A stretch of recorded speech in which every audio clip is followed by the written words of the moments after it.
Hi everyone, welcome back to my channel power plant professional PPP.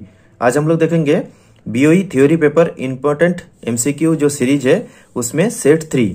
अगर आपने set 1 और set 2 अभी तक नहीं देखा तो मैं डिसीजन बॉक्स में ये सीरीज का प्लेलिस्ट दे दूंगा, आप जाके उसको देख लीजिए। क्योंकि बीओई का एग्जाम में एमसीक्यू एक इम्पोर्टेंट रोल प्ले करता है, क्योंकि आपको हर पेपर में अप्रोक्स 30 मार्क्स का एमसीक्यू रहेगा। सो ये काफ़ी इंपॉर्टेंट है फॉर पासिंग द एग्जाम। तो चलिए आज का वीडियो चालू करते हैं। BOE theory paper important MCQ set 3। तो फर्स्ट क्वेश्चन है question number 21। For a boiler pressure of 20 kg per semi square, pressure gauge ideal range should be. Boiler का प्रेशर है 20 kg पर सेमी स्क्वायर, तो pressure gauge का ideal range क्या होना चाहिए? Option A में है 0 to 80 kg per semi square, option B में है 0 to 40 kg per semi square, option C में है 0 to 60 kg per semi square, option D में है 0 to 20 kg per semi square. तो इसका राइट आंसर होगा 0 to 40 kg per semi square. तो ये कैसे हो रहा है ना, बॉयलर का जो कुछ फॉर्म्स एंड कुछ रेगुलेशन है आईबीआर का, तो वो भी मैं बाद में सब डिस्कस करूंगा। तो ये रेगुलेशन नंबर 327, इसको याद रखिएगा। Regulation number 327, as per regulation 327 for pressure up to and including 35 kg per semi square, pressure gauge dial shall be graduated in kg per semi square from 0 to twice the pressure as nearly as may be practicable. ठीक है, और ऐसा दिया हुआ है कि for pressure exceeding 35 kg per semi square the range of the graduation shall be from 0 to 1.5 times the maximum permissible working pressure as nearly as may be practicable. ठीक है, सो एज पर रेगुलेशन 327 अगर boiler का pressure 20 kg per semi square है, so pressure gauge ideal range should be 0 to 40 kg, 0 to twice the pressure. ठीक है, I hope understand.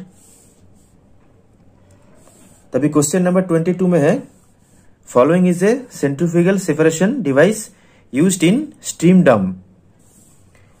इसमें से कौन सा स्टीम डम के इंटरनल है जो सेंट्रीफ्यूगल सेपरेशन का काम करता है? ठीक है, डिवाइस। ऑप्शन ए में है टर्बो सेपरेटर, ऑप्शन बी में है स्क्रीन ट्यूब्स, ऑप्शन सी में है बैफल प्लेट्स, और ऑप्शन डी में है ऑल ऑफ दिस, ये सभी। ठीक है, तो मैं आपको एक रफ स्केच करके दिखाता हूं बॉयलर ड्रम के इंटरनल कैसे होता है। इसका डिटेल्स वीडियो में बाद में बनाऊंगा। तो ऐसे साइड से रेजर ट्यूब कनेक्ट होता है,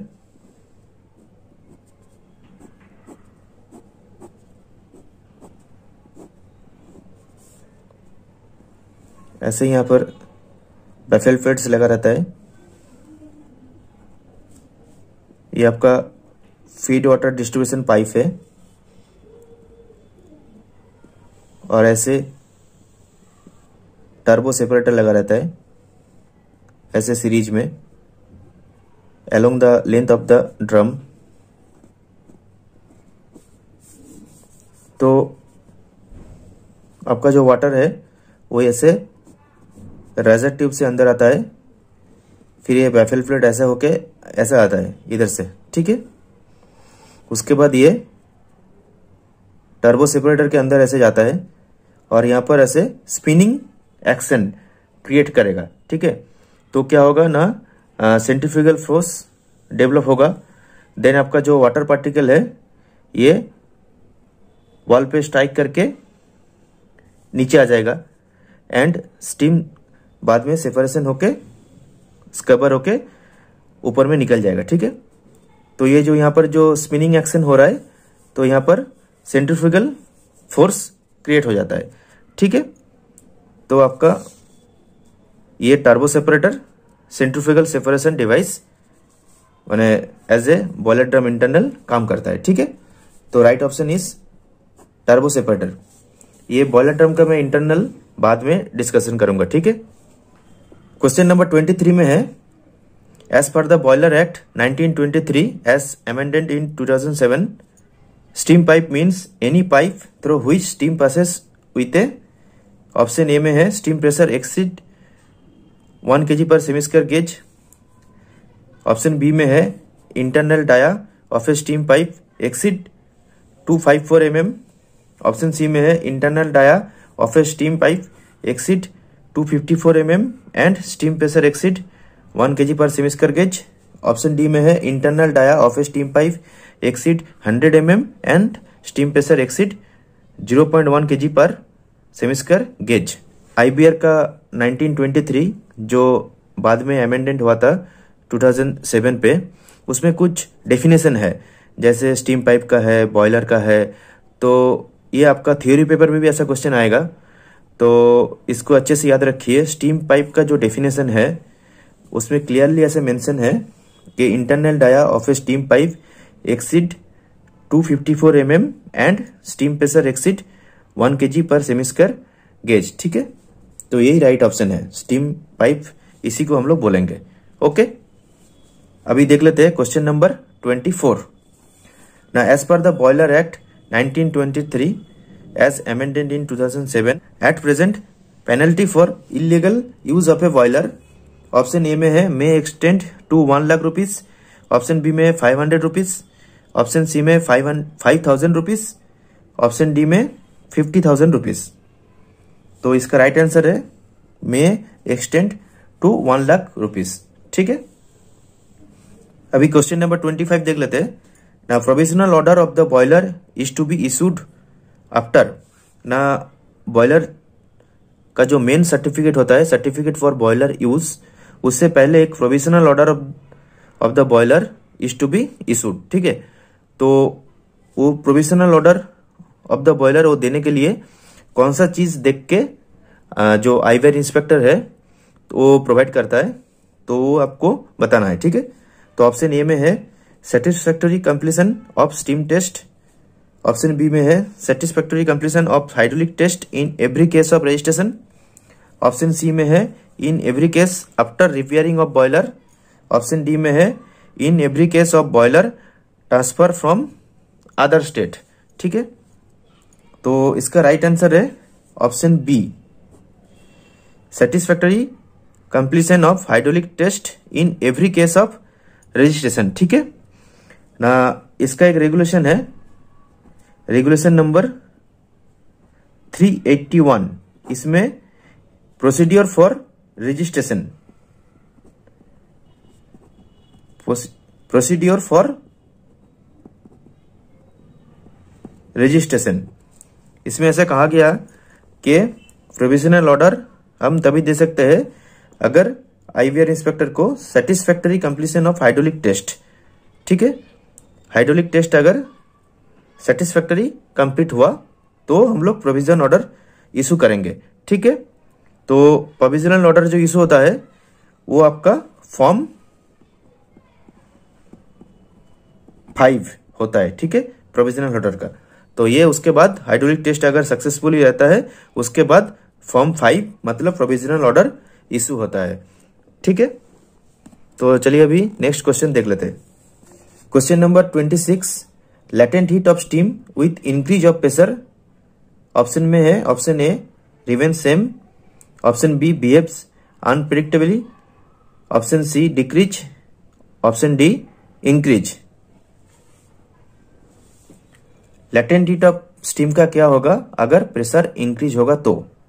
now with the increase of pressure the boiling point of liquid increase and a lesser amount of energy needed to overcome the intermolecular force, thus the latent heat of steam required decrease। ठीक है, तो इसमें right option is सी, अगर pressure बढ़ाएंगे तो latent heat of steam कम हो जाएगा। ठीक है ना, इसलिए आप धीरे धीरे प्रेशर बढ़ाएंगे तो एक ऐसा पॉइंट आएगा, क्रिटिकल पॉइंट, जहां पर लेटेंट हीट ऑफ स्टीम 0। ठीक है, तो अभी क्वेश्चन नंबर 27 देख लेते हैं। Why is the safety valve of A main steam line operated before the safety valve of a steam drum? Steam drum का सेफ्टी वाल्व ऑपरेट होने से पहले मेन स्टीम लाइन का सेफ्टी वाल्व ऑपरेट क्यों होता है? ये काफी इंपॉर्टेंट क्वेश्चन है क्योंकि आपका नंबर ऑफ टाइम्स बीओई का जो इंटरव्यू है उसमें ऐसा क्वेश्चन पूछते हैं, और पावर प्लांट का भी जो भी इंटरव्यू रहता है तो उसमें भी ऐसा टाइप का आपका क्वेश्चन हमेशा पूछता है, ठीक है। So the option is to maintain steam pressure, option B to maintain drum level, option C to avoid starvation in boiler superheater tubes, option D none of this. तो इसका राइट आंसर होगा option C, to avoid starvation in boiler superheater tubes. ना वो कैसे हो रहा है ना, this is basically to avoid starvation in boiler superheater tubes which eventually damage boiler superheater tubes, ठीक है ना। If drum safety valve blow fast, तो उसमें क्या होगा ना, ड्रम के अंदर कोई सैचुरेटेड स्टीम नहीं रहेगा, तो in this case superheater tube go dry and may get damage due to no cooling media is available, ठीक है। तो here steam act as cooling media. तो बॉयलर के अंदर जो ट्यूब होता है, सुपरहीटर का ट्यूब है, वहां पर स्टीम ही आपका कूलिंग मीडिया काम करता है, ठीक है। तो अगर बॉयलर का ड्रम का सेफ्टी वाल्व पहले ब्लो कर जाएगा तो जो भी सैचुरेटेड स्टीम है वो एटमॉस्फेयर में वेंट हो जाएगा, तो उसके बाद आपका जो सुपरहीटर का ट्यूब है उसके अंदर कोई भी स्टीम नहीं रहेगा, कोई भी कूलिंग मीडिया नहीं रहेगा, तो क्या होगा, आपका tube may go dry and gate damage, ठीक है। सो ये काफी इंपॉर्टेंट क्वेश्चन है, आप इसको अच्छे से ध्यान रखिए, ठीक है। तो option C is right, to avoid starvation in boiler superheater tube. ये जो स्टार्वेशन वर्ड है ये टेक्निकल टर्म है ये क्वेश्चन के लिए, ठीक है। तो ये आपको याद रहना ही है, स्टार्वेशन। क्वेश्चन नंबर 28 है, heat transfer take place in water wall furnace by option A convection, option B radiation and convection, option C conduction, option D radiation and conduction, ठीक है। तो ये आपका बॉयलर है,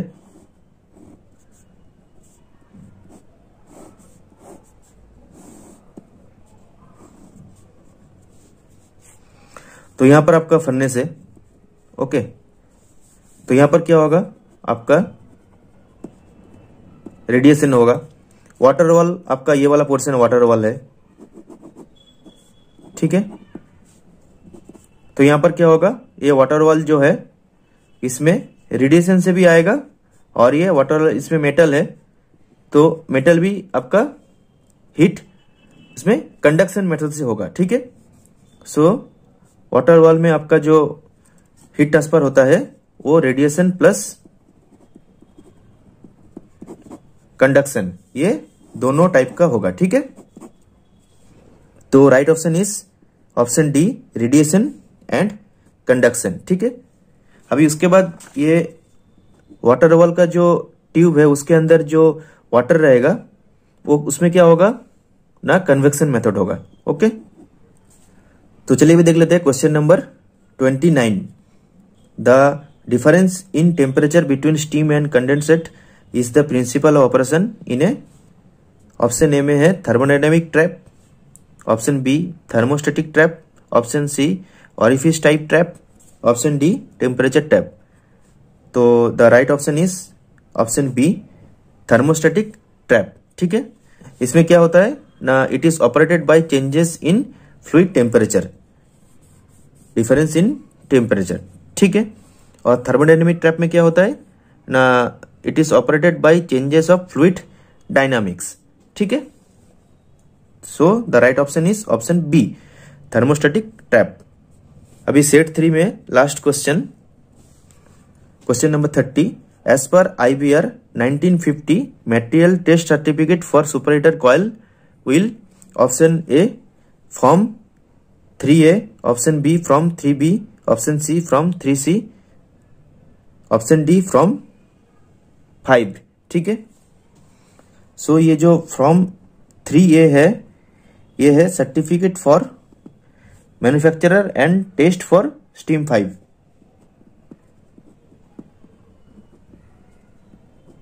सर्टिफिकेट ऑफ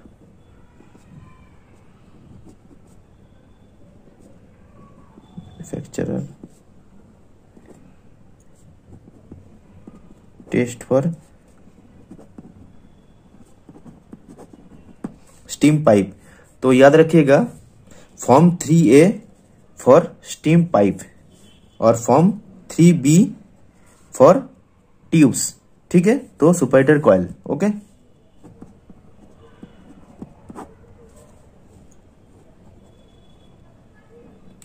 और form 3C में है certificate of manufacturer and test for boiler